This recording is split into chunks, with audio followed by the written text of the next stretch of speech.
on to the review. Okay, so these are my Indie Ridge boots. Obviously you can see they are beat to hell.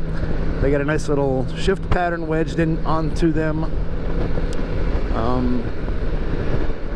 I have broken them in pretty good.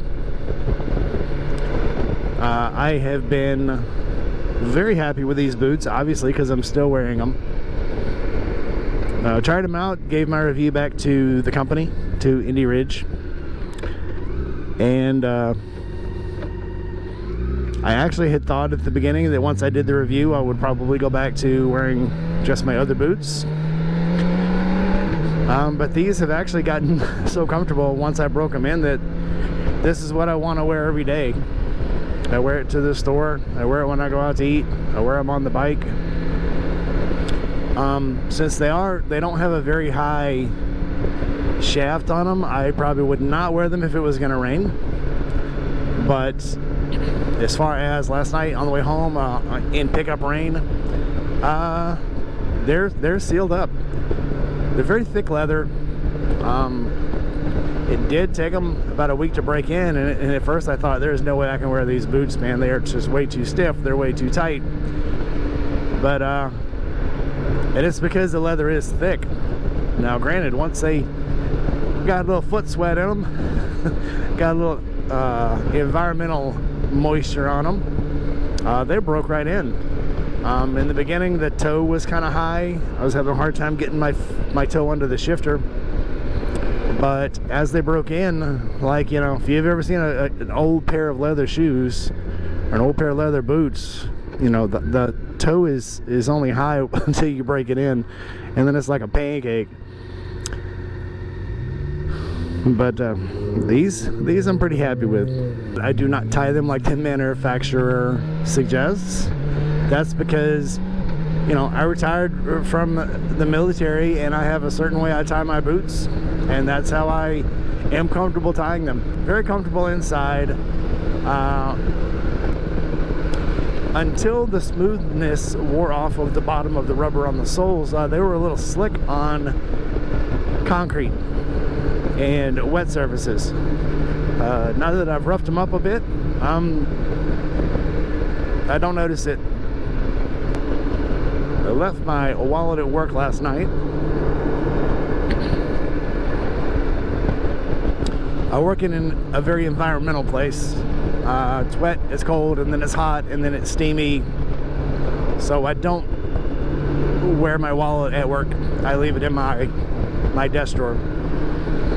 And it's pretty hectic last night. I was just ready to get out of there by the time it was over, and I left my wallet in my desk drawer. What the heck is this? Hey, neat stuff. Don't do it.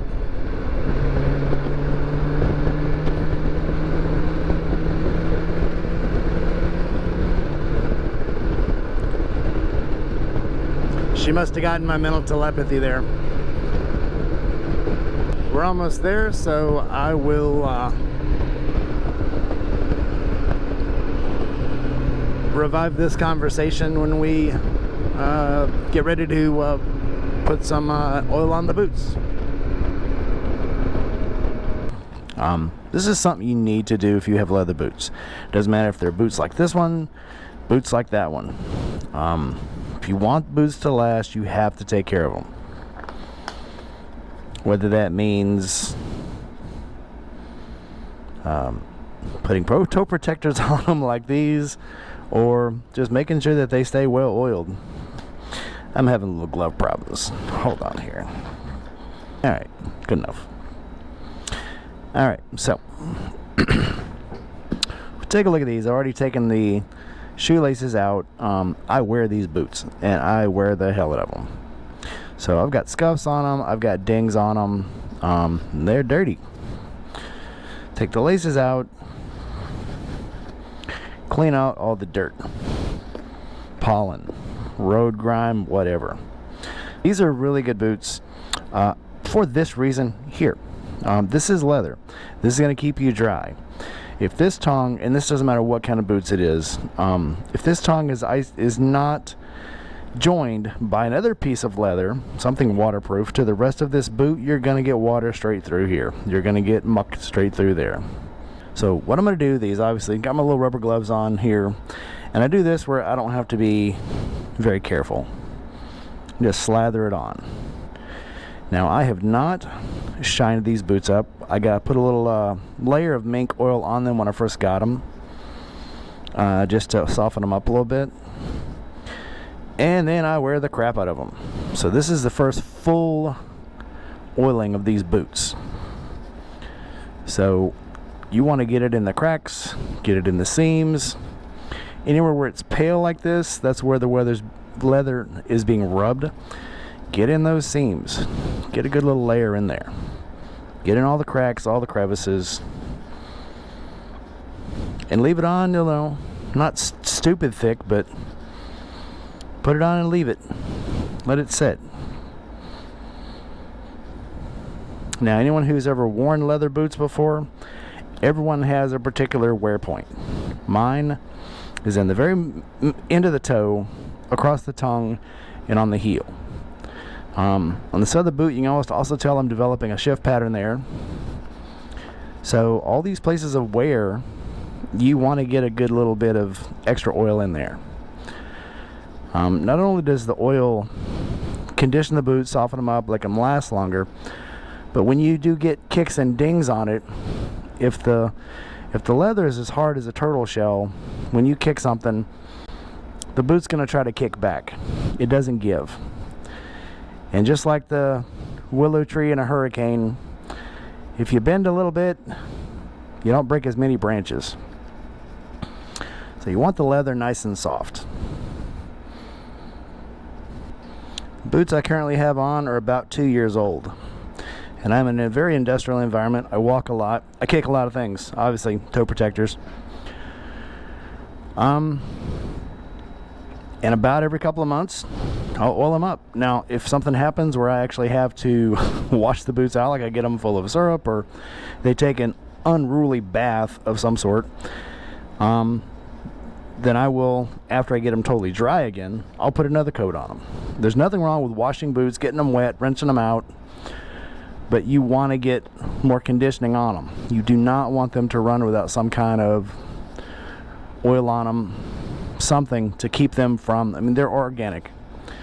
It was once living material. It likes having oil on it. It likes being treated like it's still living material.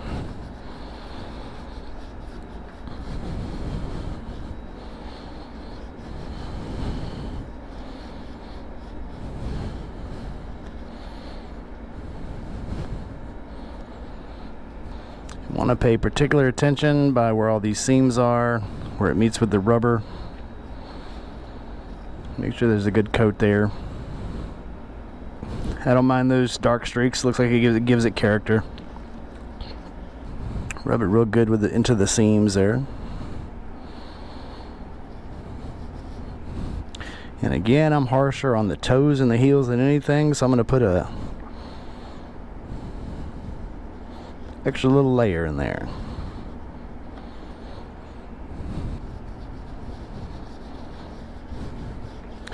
And then with my glove, because I have the glove, I can just rub it in with my whole hand.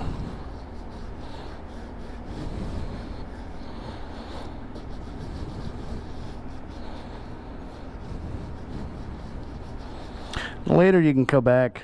It doesn't really mean a lot to me, but on the rubber, you want to clean that with toothpaste or some kind of sneaker cleaner. Sneaker cleaner works really well. These are my riding boots. It doesn't really matter if I get dark marks on them. Alright, so let those sit. Now these have been sitting about 30 minutes. Now I'm going to go back with a paper towel. Just give them a little wipe. Wipe off all the excess. I don't want to get it all off. But the places where I left extra to soak. Now if you leave extra on here, it's not going to hurt anything. Even if it gets on your skin, you know, your skin has oil in it. It's going to soak it right up. It knows what to do with it. Alright, well, I'm going to let these pair soak for about another 20 minutes, and I'm going to wipe them down too. I hope I taught you something today. Be safe.